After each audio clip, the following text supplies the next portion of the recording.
Hello, this is Corey Durbin, CEO of Sharks, and this is the Rising Tides podcast. Each week, I have the privilege of speaking with influential athletes about their rise to fame, the dedication to their sport, and what it takes to be successful. Let's dive in. I am joined by my good friend Mike Kelly today, the longtime radio voice of the Missouri Tigers, and of course, background also at, among other things, KMOX and whatnot for years. And Mike, great to see you again. How are you, my friend? It's good to see you. I'm doing great. I wish I was with you in Oregon right now, having a chance to maybe play a little golf today, but it's great to connect and finally glad to have the opportunity to do your podcast. Yeah, thanks for that. It's been a great privilege to have you on our brand ambassador team and a lot of the things that have opened up because of your involvement. And so we'll get into some of those today. But hey, it's good to see you out and about. You did have a little medical procedure, right? So it's a thing you're recovering nicely and all is well. Yeah, all's good. So it was a little scheduled procedure. Had it a week ago today. All physicians are very good at what they do, right? But I'm really blessed to be in Columbia, Missouri, and to be under the care of the folks at the University of Missouri's healthcare system because they do an absolute terrific job across the board. Now, I'd like to stop seeing them as often as it seems like I've seen them over the last 4 or 5 years, but at the end of the day, I think we were talking cars before we got on the air, and I think the body is much like a vehicle. You get to a certain point in time, a certain age, and some things need to be fixed. And so we got that taken care of, and now let's charge forward. Good. Well, it's everybody's goal not to need them, right? And when you do, you want to know you've got great care. And obviously in Columbia with the university system and whatnot, you've got some incredible medical professionals in town.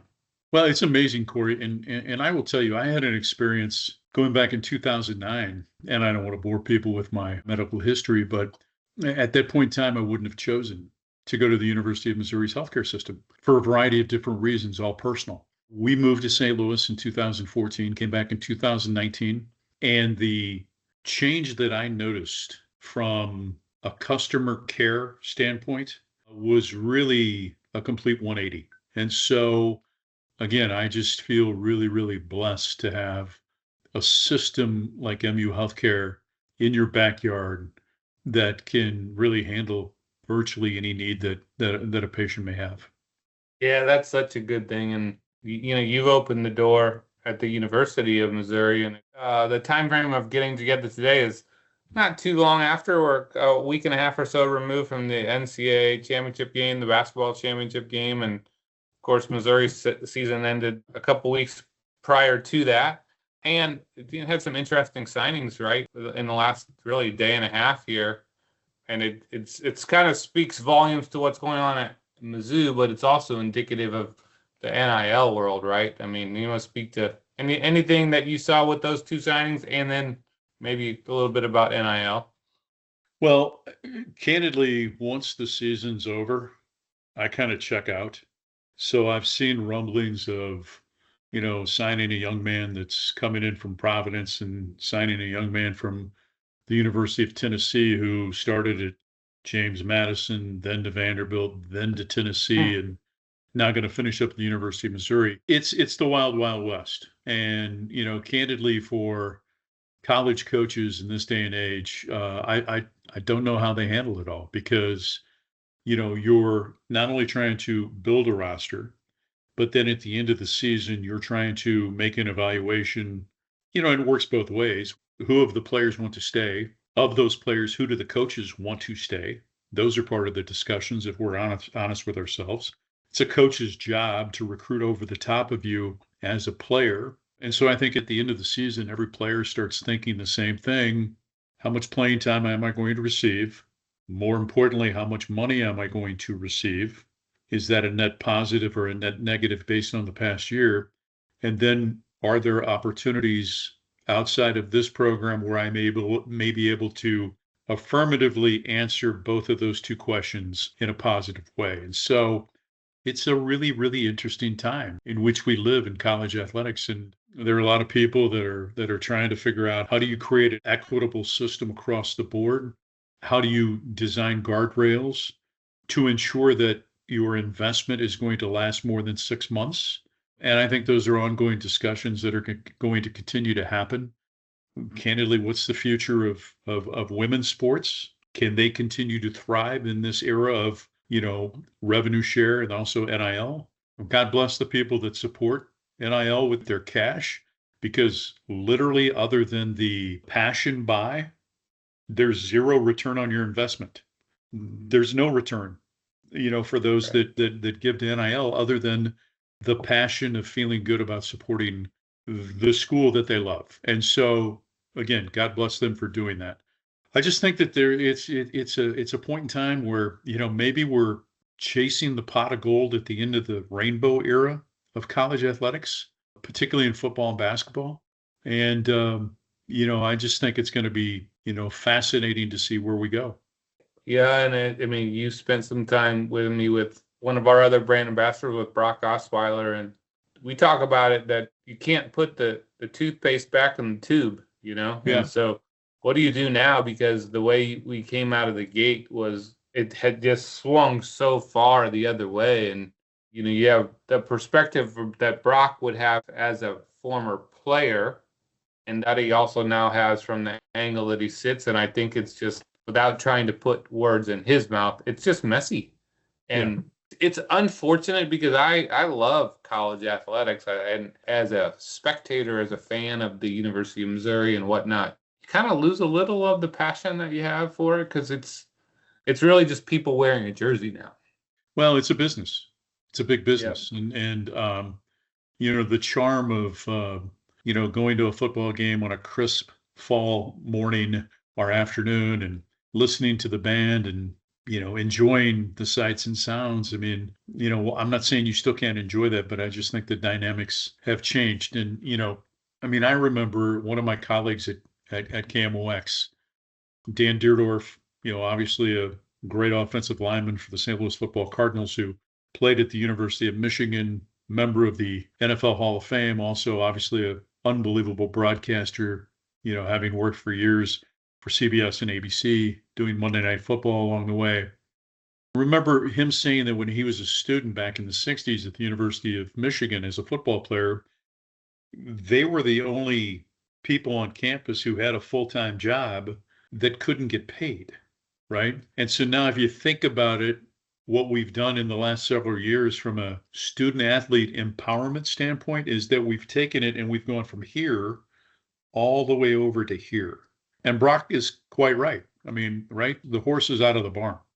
And it's going to be very hard to reel that back in. So I think you got to think about, are there ways to apply, and again, I use the word guardrails and maybe common sense to try and find something that's equitable for all involved. I'm glad I don't have to figure it out. And I tease, and I'm sorry for interrupting you, but I tell people when we, boosters, whomever I may encounter, honestly, I have no role in this whole NIL gate, whatever it's called, world. I just need to know where the ball is and who has it. That's my job now. Right, which is probably why you don't concern yourself too much with this stuff in the off season, and probably pretty nice to have a break too. And we obviously met Sophie Cunningham through your connection to Sophie and her family, and you were speaking about the NIL and where do you go with women's sports, and having her as a brand ambassador for Sharks is also a privilege, just because of the trajectory that she's on, and just what a wonderful family they are. And I'll let you speak to that. And for us, having anyone, for the 2 listeners that have ever listened to my podcast before, they've heard me talk about, our daughters, my own daughters, but I want Sharks to be in a position to help empower women to continue to have opportunities. And Sophie is definitely on that track too. She's, I won't say hellbent. Well, I guess I just did, but she's very intentional on that's one of the things that's a mission for her. Well, first of all, you're right on multiple different things that you just touched on. But number one, someone right along the way helped create a path for Sophie to arrive at where she is at this moment in time.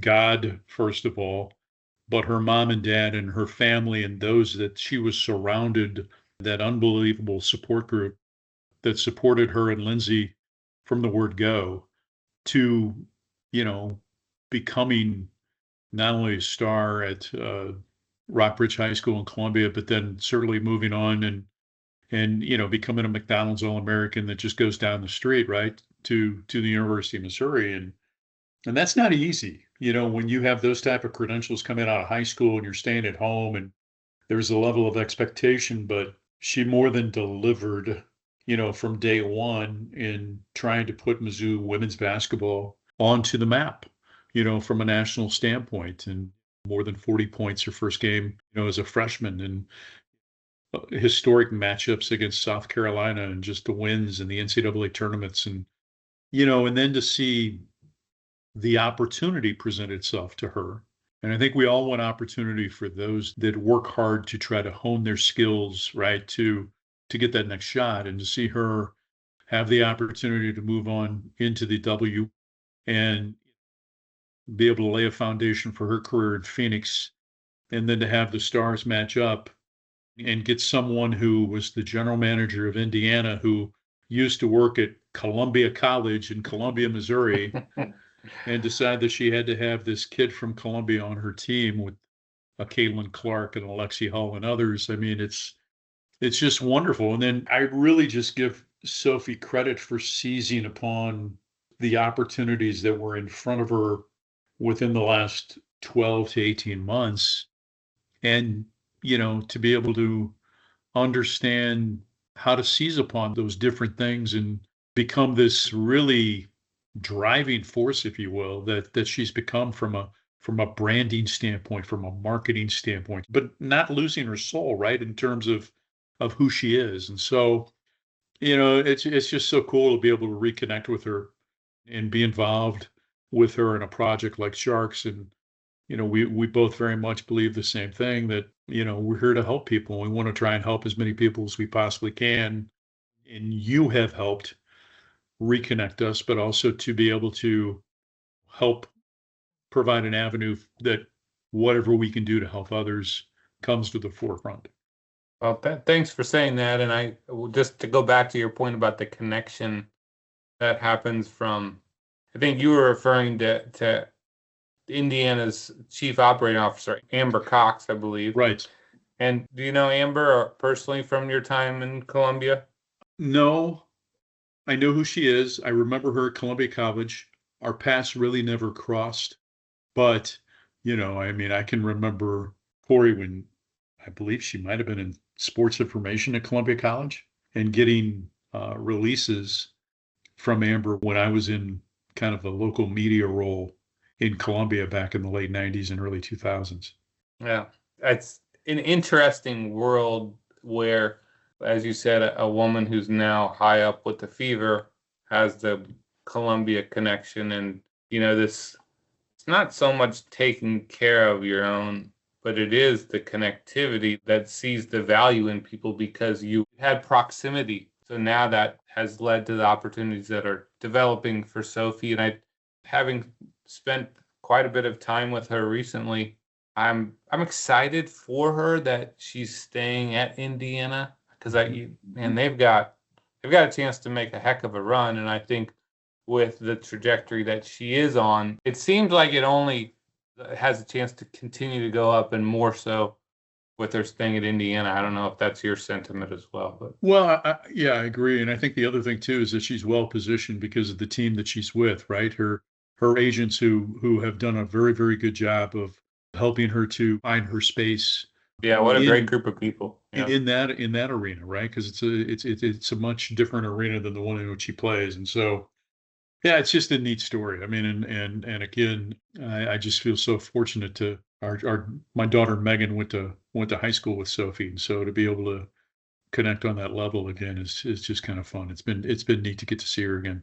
Well, we spent some time talking about not only the university but also the state and some of the budget issues that are facing the university. We also know there's similar and bigger number issues for the state budget, right? And when Sophie and I were talking about the willingness to sort of be that voice and face for something that can radically impact the budget and also the families, the Missouri families involved. And would you speak about your willingness and maybe just to take one step back before that is, when we connected through some mutual friends who are in the insurance industry, and you've got a background and still do in the insurance industry. So maybe you just hit on the background that you have there, that you're not just some guy that I happen to introduce, but this is a business that you also do when you're not broadcasting games for the university. So I moved into the insurance industry in 2007, a small firm here in Columbia. I was leaving athletics at the time. I worked at Mizzou Athletics from 1997 to 2007. My opportunities inside the building at Mizzou, I think, had come to a crescendo, if you will. I felt I was at a point in time where there wasn't a lot of more other opportunities to grow from a leadership standpoint, things like that. So I got into the world of insurance with a local broker at the time. A wonderful learning spot for about 3 years, and then went to work with a buddy of mine. Had success in those first 3 years, and then had opportunities, and was actually talking to a national broker. A mutual friend, Mike Shanahan Jr., got word of my conversations with that broker and reached out and said, "Hey, you can go to work for X, but you come to work with, you're going to ask to come to work for me in the next year. So why don't we do it now?" And I'll never forget, I was in Macon, Missouri at the time, driving up to Grinnell, Iowa to go pick up my daughter who was coming home for Christmas break. And so we shared a laugh. And, Mike's father, Mike Shanahan Sr., used to own the St. Louis Blues. That's when I was working at KMOX in St. Louis. Mike Jr. used to, we connected, through mutual friends. And so joined his firm in 10.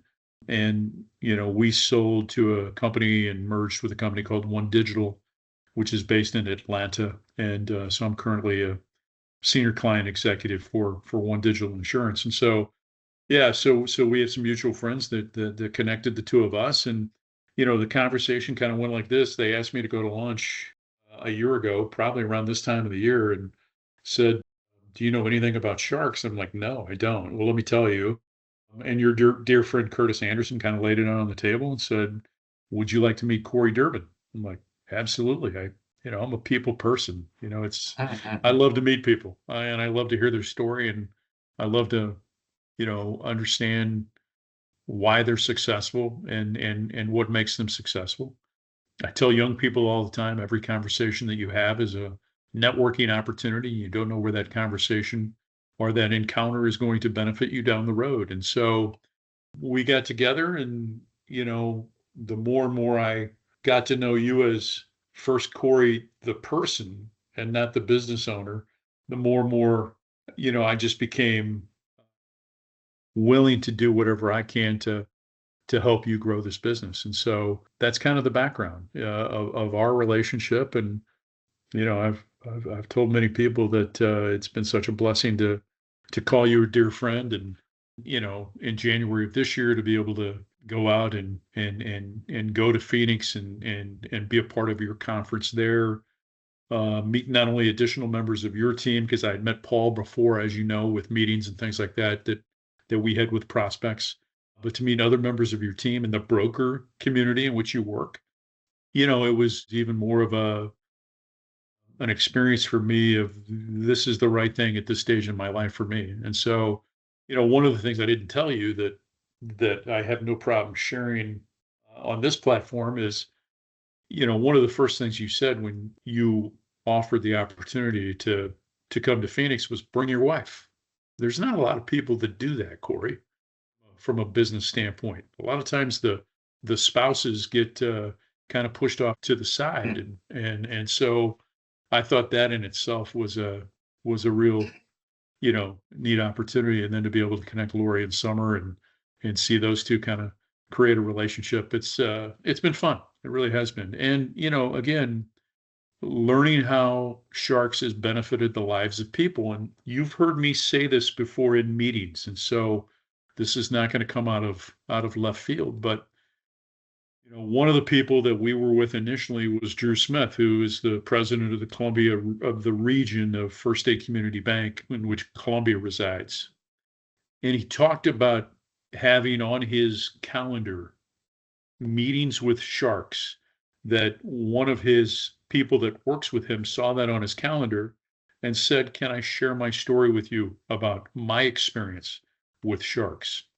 And this woman then proceeded to tell Drew that because of the relationship that First State Community Bank has in using sharks, that her family is going to save more than $5,000 this year in the cost of prescriptions.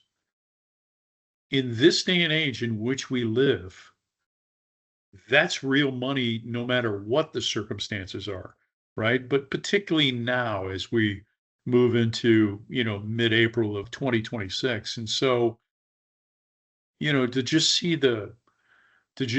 and hear the stories of how it has, impacted people's lives is something you should be very, very proud of, and what you and Paul and others have built. That means a lot to me, and it is the thing that we take, I'd say, the most amount of pride in, and is the impact that you have on lives. I mean, the way I've always looked at it is, if you take care of and help everybody else get what they need, then from a business aspect, things will flow and work out from that. The revenue will come if you help people meet their needs. And because of your involvement in so many of the contacts that you have, that's expanding. And now when you talk about what we're potentially able to do for the state and for the university, and I think the spokespeople that both Sophie and you are for that, and the Midwestern values. And look, sharks isn't something you do to their people, it's something you do for them. And not only does it affect the budget issues in a crazy positive way, but it also creates a significant savings for the families, like you alluded to with the employee at First State Community Bank. I think, it goes back to a conversation that we had. We were in a meeting setting, and this group was talking about, well, for the first time in multiple years, we're going to have to pass on an increase to our employees. And my reply was, but what if you don't? Mm-hmm.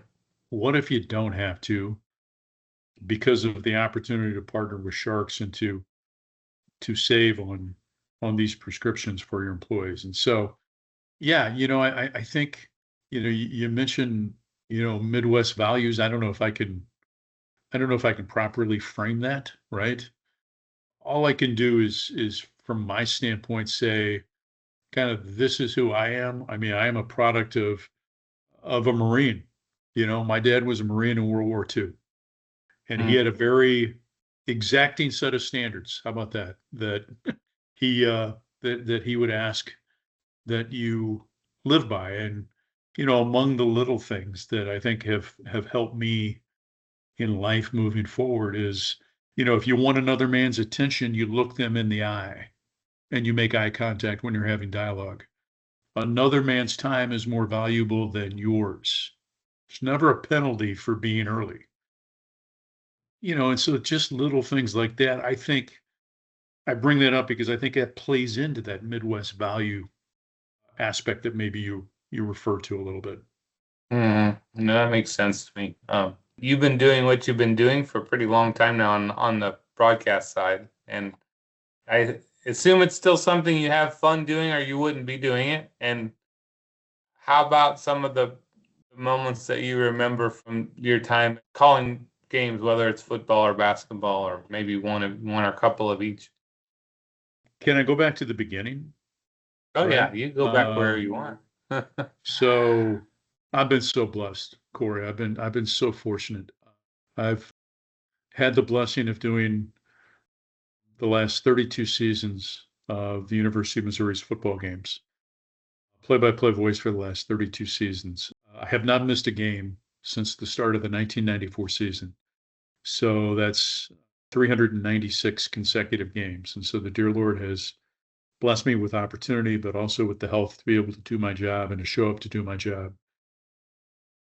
For the last 35 years, I've done play-by-play for the University of Missouri's basketball team, and now approaching more than 1,100 games doing play-by-play. But none of those relationships, or I should say, none of those opportunities happened had it not been for me having the opportunity in 1988 to move from Champaign, Illinois, to go to work for KMOX in St. Louis. And I was hired by the late, great Robert Hyland, who I will always think of fondly. He was senior vice president of CBS Radio.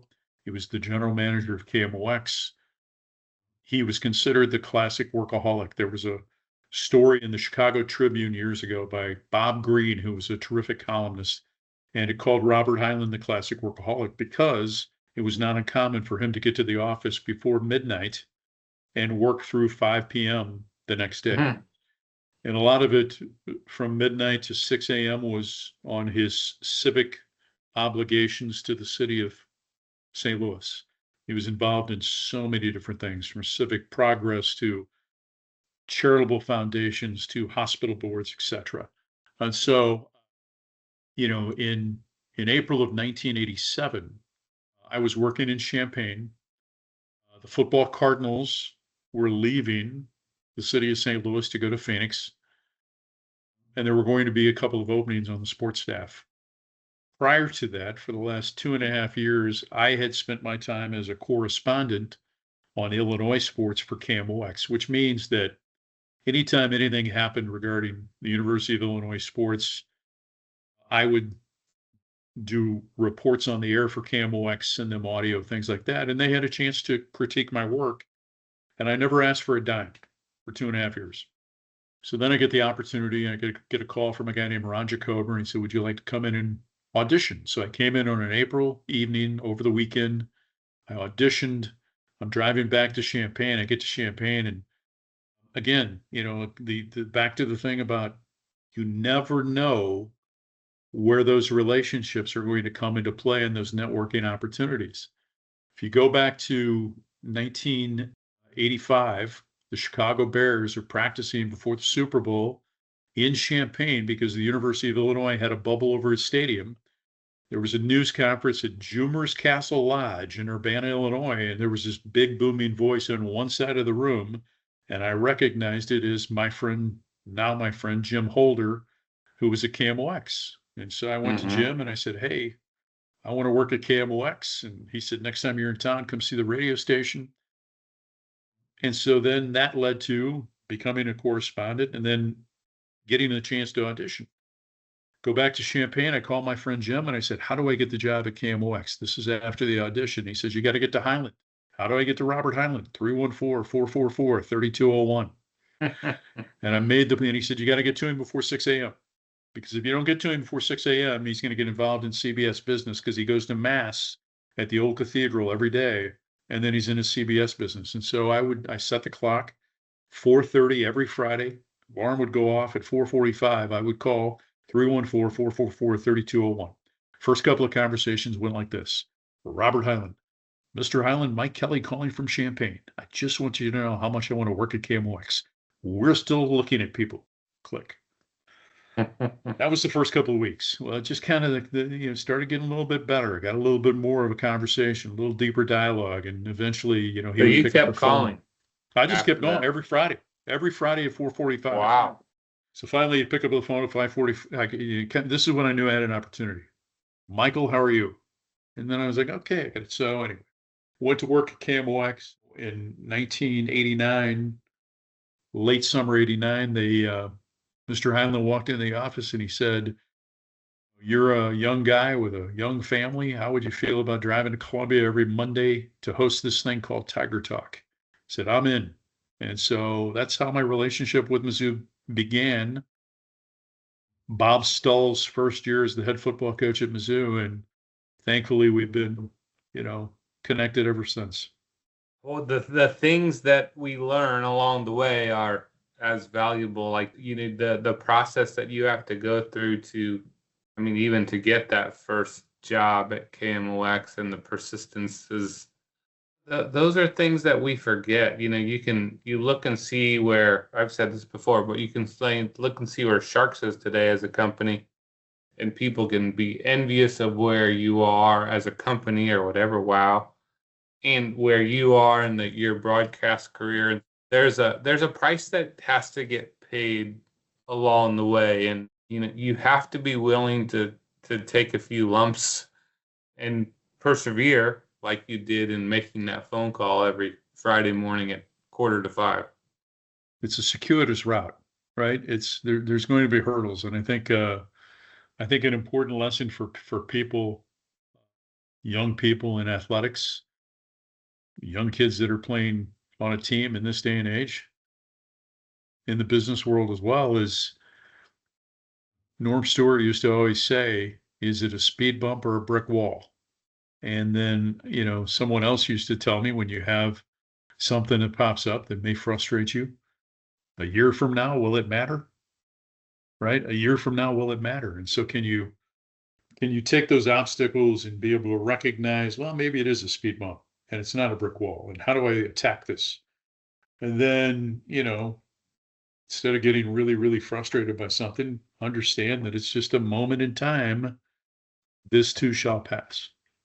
Yep. Well, you called an NFL game, as I recall, and I don't know if you can think of the story that I'm thinking of, but I feel like you came in really last minute on this, and I thought this was a pretty interesting. I thought it was maybe the first NFL game that you had called at the time. Do It you remember the was. story I'm alluding to? Because I thought it would be a pretty It entertaining was the story to see how that came 99. together. Yeah, it was the Rams in Tampa Bay in the 99 NFC Championship game at the Dome in St. Louis. And to maybe take you back a week before, What a game my that was! That was yeah, so yeah, Kurt Warner to Ricky Prohl to seal the victory. But I had been to the Rams. We were invited by actually friends to come to the Minnesota game the week before, and so I was in St. Louis. We were back in Columbia. I was literally whining the entire week about not having tickets to the NFC Championship game. Um, and I got a phone call on that Sunday morning.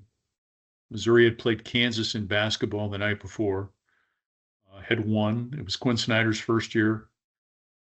And, I'm thinking to myself, can you just make it to mass, and not get in trouble?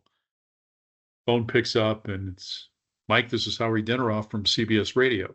Yeah, right, sure. Click. I literally hung up on the guy. And so then he called right back, and I thought it was like one of my knucklehead friends, and he said, "Hey, don't hang up.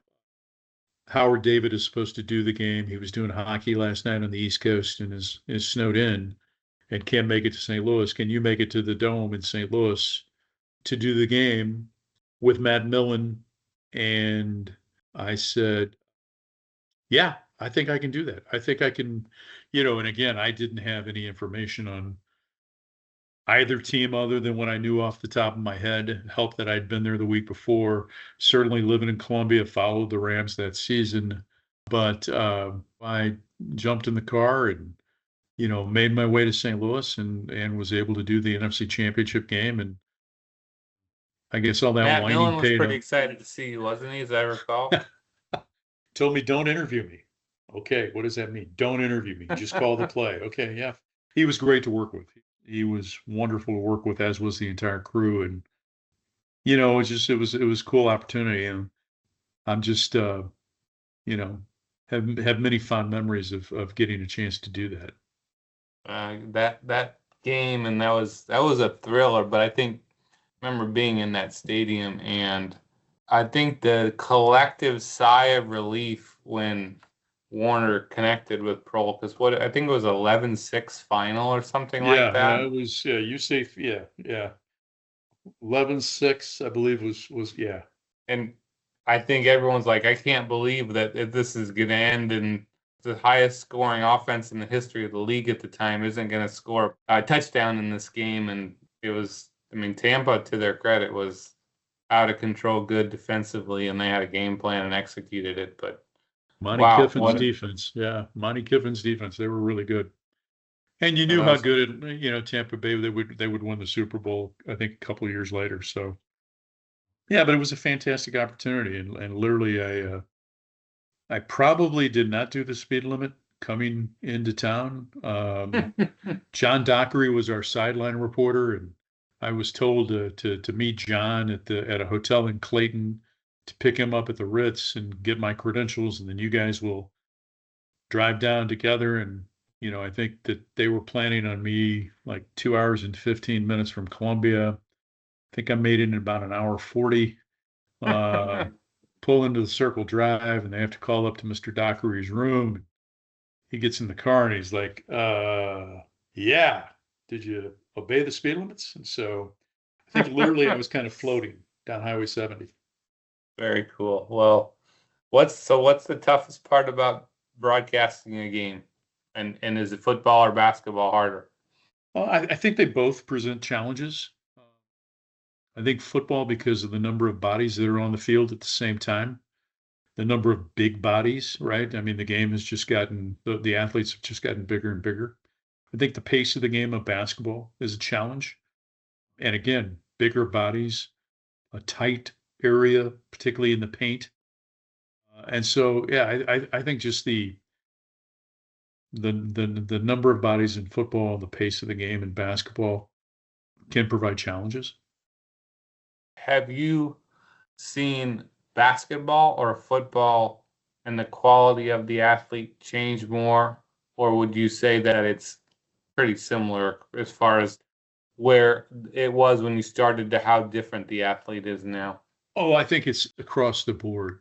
It's each has grown, I think, exponentially from an athletic standpoint, from a speed standpoint, from a size standpoint.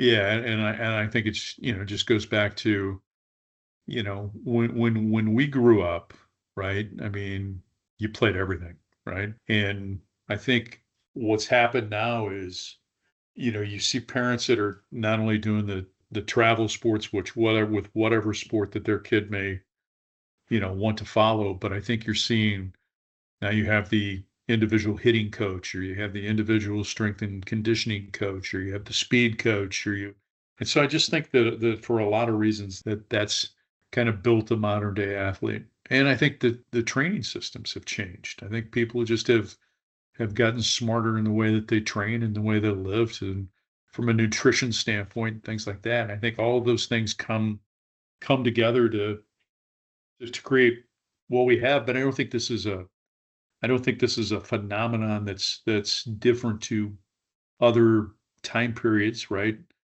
I just think there's been a natural progression as sport has continued, where the athletes just have gotten bigger. Yeah. It's fun to watch the quality of athlete, and even from the time, of course, I'm starting to get pretty far removed from it when I played. It's incredible, the size and the speed, that Yeah. combination of the athletes. But I gotta think it makes calling the games exciting and also more challenging because everything is happening Well, so incredibly fast. yeah. I mean, you just think about the other thing that becomes a challenge with football is that you're 6 to 7 stories away, right? So in modern day press boxes, and at some point in time, you're not in the most advantageous position. We play at Auburn every other year of late, and you're in the end zone calling the game. It's an absolute horrible vantage point to try to tell who has the ball on which side of the 50-yard line. You end up watching it more on TV and trying to call it off of TV. And so those are some of the other challenges. Somebody said to me, "What's it like calling a game for Max?" And I'm like, "Well, go to the tallest hotel that you can go to. You know, go to maybe the eighth or ninth floor. Try to pick off the license plate off the car as they drive by." I mean, it's a little bit of an exaggeration, but that's part of it. And I'm a radio guy, right? And go ahead. This is where Corey inserts, yeah, because you have a face for radio. That's I what would never. Yeah. Okay. Only when I've got I mean, the I was club gonna back to say about maybe here. the reason you exaggerate is because you're a Cubs fan, but Yeah, well, yeah. we'll refrain. We'll refrain. Thank you. But as a guy who loves radio, I think there's a charm, right, on the art or the craft of describing games on the radio. And I think that a lot of the relationships that fans have with their individual teams go back to the times in which it was mostly a radio only broadcast.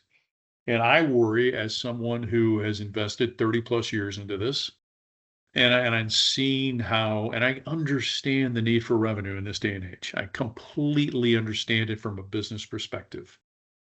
But I worry that we get to a point where it becomes, it's already secondary to television, but it becomes tertiary to something else.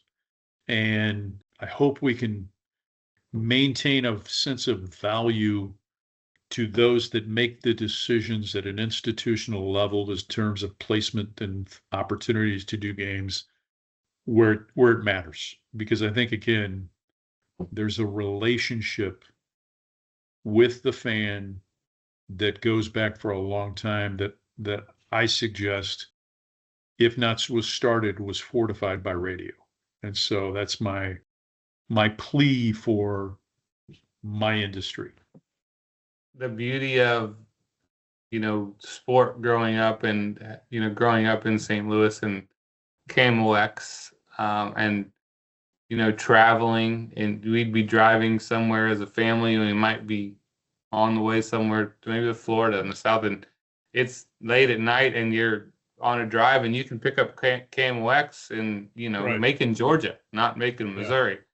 Yeah. And those are the things you remember about hearing Jack Buck's voice, and and even the football Cardinal broadcast before they moved. It just, those are imprints that Yeah. stay with you, and also it kind of make you fall in love with sport a little bit, because you also use your own imagination. And for me, getting to hear you call Missouri games through the years was an absolute joy. It still is, and it was it was a thrill to get to meet you, but also become friends and become close friends. And so many, as a long suffering Missouri fan, the moments of joy are few and further between. But hearing the call of Henry Josie scoring a touchdown, to beat Texas A&M, or Shane Ray making a sack at the end of Arkansas game to seal the SEC East, those are things that stick out for me, or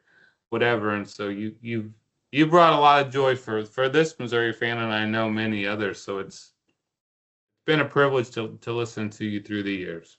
Thanks, brother. I appreciate it. Well, appreciate you, and appreciate your involvement with Sharks. And it seems like, there's a lot of really awesome things brewing that can make an impact. And so we're gonna stay on those things. But I'm thrilled for our team, our clients, our members, to get to meet you a little bit and hear from you. So thanks for taking the time with me. My pleasure. Thanks, Corey. I appreciate it. Yeah, you have a good day, and we'll talk real soon. Can't wait. Thanks, Mike. All right, buddy.